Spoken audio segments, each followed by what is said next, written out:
one of the things that we were talking about is we are coming up on our 5-year anniversary as well, and being so surprised, not surprised, but just like in awe of the fact that we actually are coming in on 5 years, and just thinking about all the things that we accomplished in our marriage and all the things that we kind of overcame in our marriage, and knowing that, it was many times where, we both were at a place where we wanted to call it quits and say, oh, this is too much, mainly me.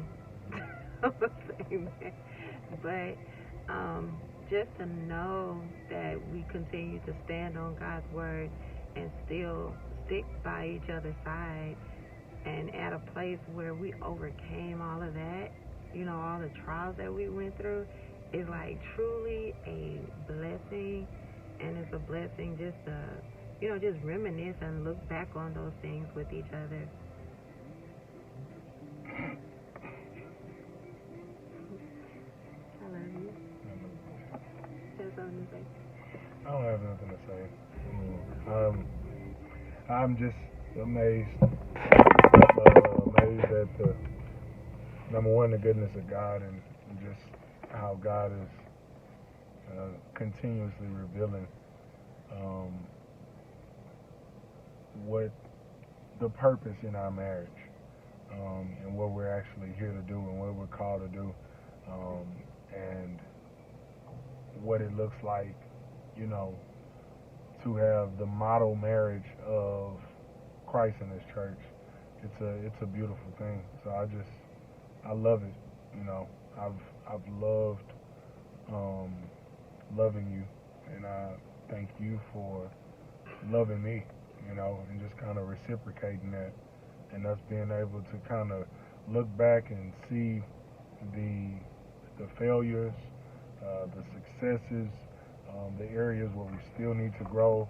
The beauty of it is just commitment. Mm-hmm. Walking in that commitment every day, choosing to love.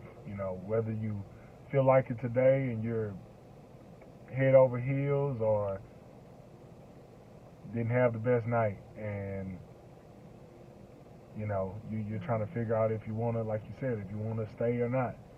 But the commitment of just staying and sticking it out and seeing what God can really do, really is good to just kind of stop and just take a look back. Yeah. And I just also want to bring up how we started off, just me, you, and Anaya, in a very small 2-bedroom, 1-bathroom apartment. Yep. Very small. 2-bedroom, 1-bathroom apartment. And that's how we started off. And just to look back now, and then from there I got pregnant, and we lived there. It was 4 of us, 2 adults, teenager, preteen, and a baby in a 2-bedroom, 1-bathroom apartment. And just to look back at that, and then after that we get pregnant and we move into a bigger apartment, which was a 3-bedroom, 3-bathroom, humongous apartment. And now we're in a house, which is truly a blessing, and it's like just God taking us to different levels and transitioning us in our life and through our marriage has truly been a blessing, especially, after me quitting my job, us getting married, and, us making a decision of saying, okay, I'm going to be a stay-at-home mom. I'm not going to work. And trusting in God, because my thought was like, what about insurance? What about this? What about that? Bills and everything else. And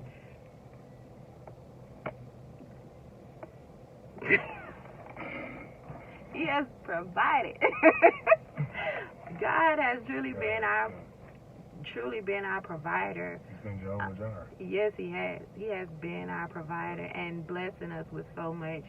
I mean, I'm so thankful, to God. And I just want to really encourage even people in their marriage that just getting married or even been married for years, that you continue to stick it out with one another and continue to receive God's blessings in your marriage, even though it may seem tough. Find that person to go to talk to that you can trust, that y'all both as a couple can go to and kind of communicate with. That's what, not to cut you off, I'm sorry. That's fine. I wanted to, before you moved on, I wanted to say something about just the instrumental people that God has placed in our lives to help us through some of these tough times. All of these times were not done by just us and God alone. God has placed some beautiful people that would hold us accountable. Thank you. That would hold us accountable for what we said on April 3rd, 2016. Yes. And they bring it back up to us. And you need those people in your life. Like I said, it won't be an all-the-time thing, but you will definitely need those people to remind you, hey, you made a commitment. Because sometimes neither one of you will see. The kids, the house, the material things are beautiful. But sometimes God, He does. He places people in your life to say, hey, you remember. You remember if it was like this at the beginning, it's still like this. You just have to find where it is, find where it got lost at, find where you got lost, or where you maybe took a wrong turn, and come back. Come back on the path. So God has definitely placed some instrumental people in our life that I won't call by name, but some instrumental people to help keep us encouraged and continue to walk in this way. Right. God bless you, everybody. Do you have anything else? God bless you all. We love you.